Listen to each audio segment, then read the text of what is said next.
rocking the world tonight, and I especially want to welcome our guest, Dr. Livia Kohn. I'm actually going to have my dear colleague, Professor Chiu Pei introduce Dr. Kohn, and so I'll ask her.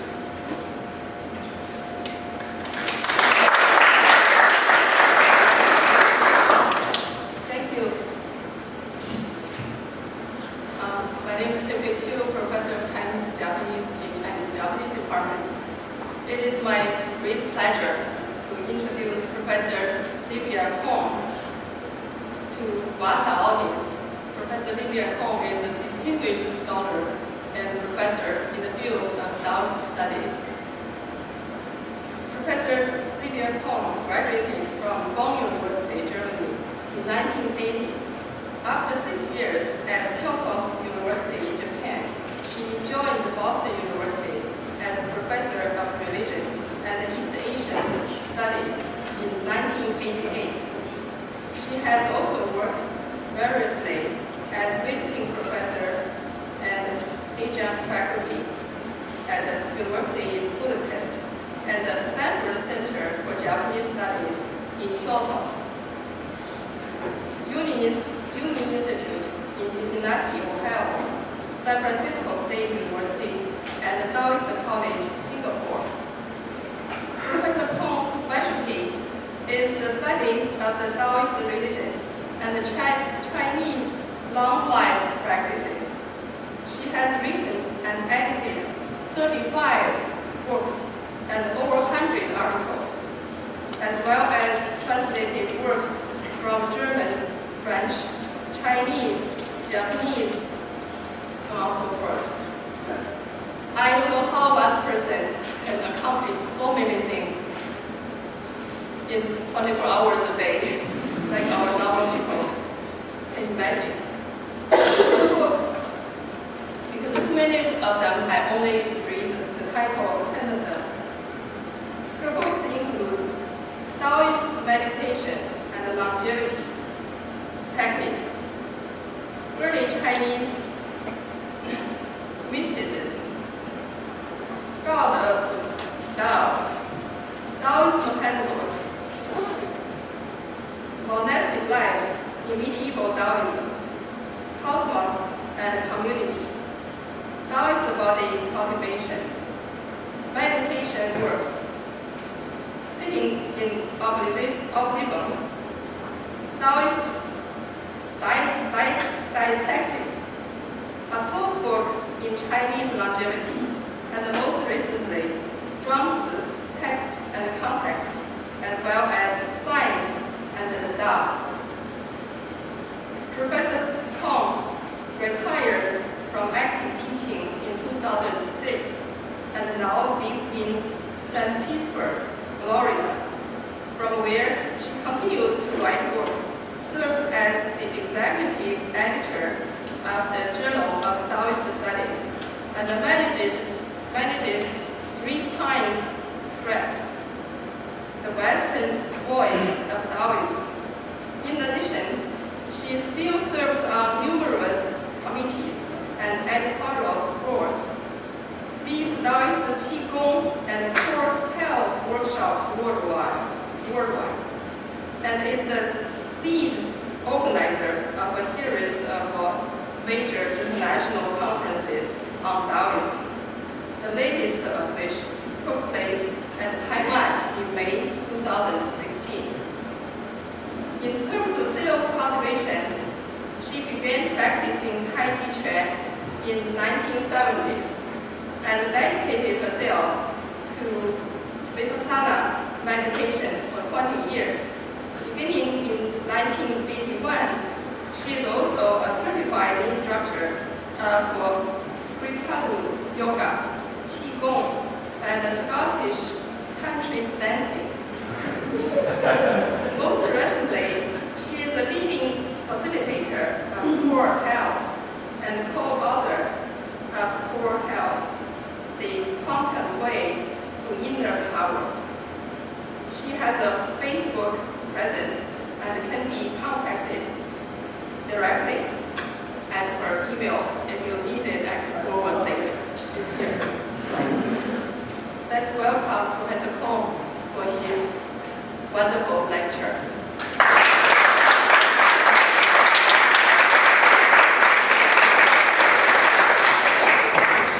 Thank you so much, Professor Walsh and Professor Cho, for this generous invitation. I'm very happy to see so many of you here today, and I hope you enjoy this little talk. We're going to be talking about Zhuangzi, as you probably know, the second major philosopher of the ancient Taoist tradition. The Taoist tradition generally divides into three parts. There's a philosophical section, there's a religious section where you have organized religion, rituals, scriptures, garments, community, like any organized religion. And then there's the third part, the longevity tradition, where you practice Tai Chi, Qigong, and meditations to improve your health. And Taoists, serious Taoists, sort of participate in all three of these. So they have a particular way of looking at the world. They have a sort of ritual, community presence, and they do Yangshan longevity health practices. And so today we're going to focus on the more philosophical part, but as you will see very quickly, you can't really talk about happiness without really asking yourself, how the hell can I get there? And so we will also talk about some practices as we go along. Now, this is Zhuangzi, and there's a central question in the Zhuangzi, which is, in this world, is there such a thing as perfect happiness? Is it possible to live to the fullest in this body? Or are we always hampered, like the Buddhists would say, life is suffering and you're inevitably encountering difficulties? If it is possible, what should we do? So Zhuangzi is nothing if not practical about things. And what can we really rely on? What are some of the things that, like, in our very basic being in this world, we can count on that is really a stable thing? What should we avoid? What should we support? What should we delight in? And what should we get rid of? What should we avoid? And those are questions that are actually in the text of Zhuangzi, and there's a chapter in the text, chapter 18, that actually is called Perfect Happiness. And to me, that is like the core question in the text. And so when I present Zhuangzi, that's what I start with. Now, when we normally think about happiness, we think about things like this. We are, vigorous, we made it, we're successful, there's like this really great feeling of, hey, we're above the clouds, we really are in good shape. Or we think about being a professional in a boardroom, like here I am, the boss, and I can make the directives, and I have, my ideas of moving somewhere, and I'm, really competent. Or we're looking at something like that. Hey, I've got all this money. Money is great. If anything makes me happy, it's having lots of money. And sitting in it and being very delighted about it. Or we look at some beautiful homes. So here we have this gorgeous house with a swimming pool and this nice setting. And here we are, this is now we've achieved, and this big house is going to really make me happy. Or we're looking at fabulous food. So, we go on these binges and we have way too much to eat. And then we think we're happy. And then here's a couple more. The cruises. I look at Bardas, a lot of people go on cruises down there. On this ship, everything's taken care of. There's entertainment, there's all this activity. Or you find some nice, beautiful places. So those are all things that when people think about happiness, it's like, money, a nice big house, material objects, a good position. So those are the things that, in many ways, people think about, or it comes to mind when they talk about happiness. Zhuangzi now would call this conventional happiness, and here we have another Zhuangzi quote. The things that people in today's world consider most valuable are wealth, position, vigor, and a sense of being good at something. The things that make them happy are beautiful face, great hair, tall stature, good muscle tone, vigor, style, courage, and skill. They crave physical comfort, rich taste, beautiful clothes, lovely colors, and great music. Now, all of these things are things that we would agree with. It sounds amazingly modern when he talks like this, even though the text goes back to 250, 300 BC. And we're agreeing with a lot of this stuff. I mean, there's nothing wrong with being wealthy and having a good job and being healthy and being good at what you do. So let's see what else he says. But then he says that in order to get to these things, you have to bend over backwards. And somewhere in the process of getting to these things, you lose something. And that something for Zhuangzi is the source of perfect happiness. There's nothing wrong with having all those good things. The problem is when those good things take over, how much of yourself are you sacrificing? So what he says is to attain wealth, people submit to great suffering and make themselves sick. Then they accumulate so much stuff that they cannot even use it. However dedicated they are to their life, it is yet entirely outside of themselves. So what Zhuangzi is saying that all those goals are not bad in themselves, but as you make them too strong, as you start sacrificing yourself for any of them, or as they become really dominant in your life, there's something within that is being lost. So you're not, it's outside of yourself. And to attain a position, people slave day and night without stopping. Even then, they keep learning constantly whether they come across as being good at their job. However dedicated they are to their life, it is yet entirely separate from them. So there is what we would call today alienation is going on there as people are pursuing a happiness that is sort of an outside image rather than something that comes from the inside. And then here he says, as you're following the current fashions, you lean and bend, you're abject and subservient, so you have to essentially, instead of doing the things that match your personality and your body type and your style, if you're following fashions, you're twisting yourself into something that is not the same, that is not you. When you try to come across as knowledgeable and wise, you have ever-increasing levels of outside involvement. You have to keep up to date, you have to engage with other people, you have to sort of constantly run around with things. If you're trying to exhibit more courage and enterprise, what you will earn is resentments from other people because you make them feel incompetent. And if you pursue benevolence and righteousness, and benevolence and righteousness are two Confucian virtues that are like the epitome in Zhuangzi for being outside of yourself and being a ritually, socially defined person instead of being really true within. So if you pursue these ideals of benevolence and righteousness, you end up getting position in the government and in all kinds of situations, and you end up with piles of responsibility. So, in other words, all these things, the styles and success and connections that you work on, they come at a certain price.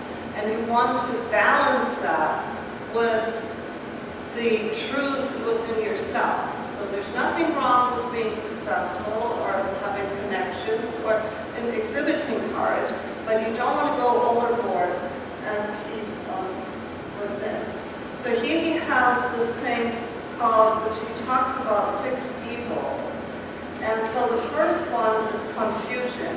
And it's a whole page in Zhuangzi, so I will read you the page, and this is sort of the shorthand for it. It says, look at the wealthy. Their ears are overwhelmed by the sounds of all kinds of different music. Their mouths are filled with meat and wine.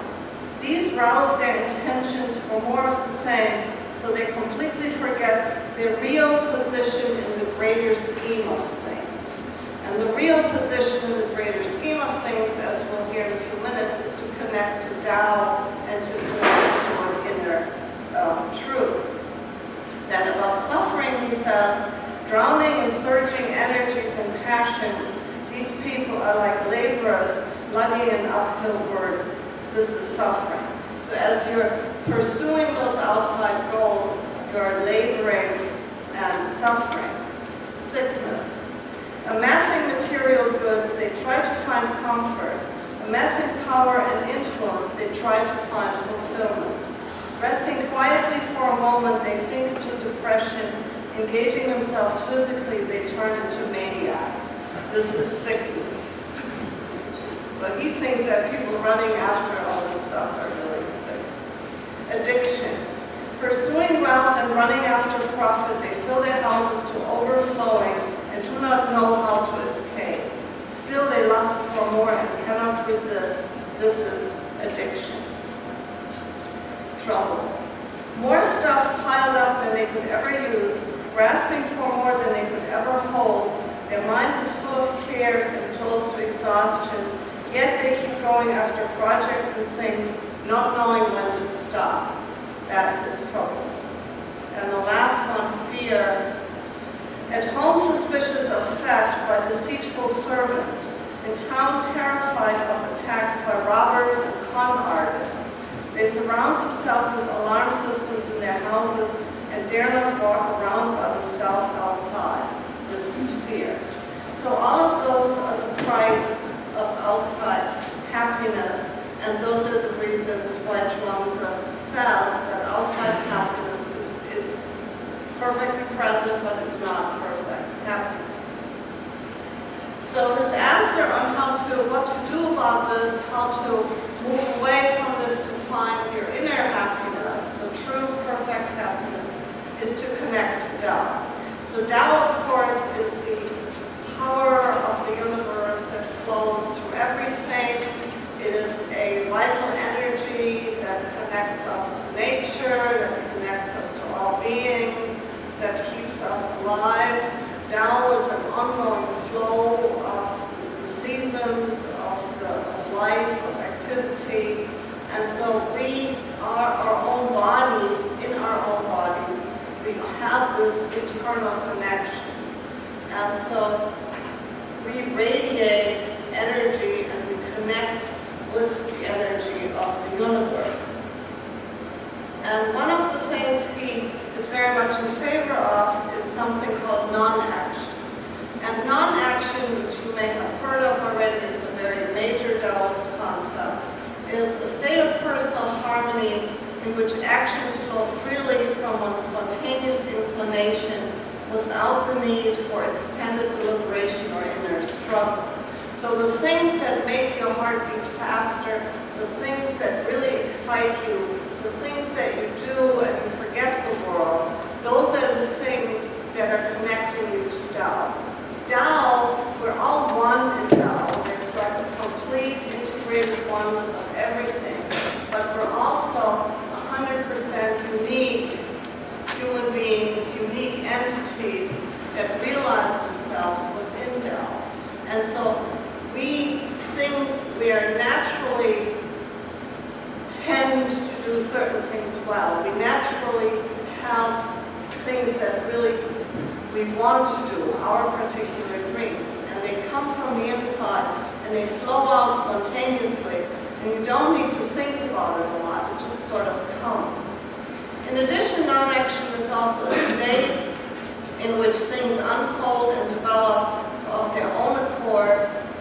It is the method to reach alignment with naturalness or the flow of things. So the way the Tao functions in the world is something called self-being or naturalness or spontaneity,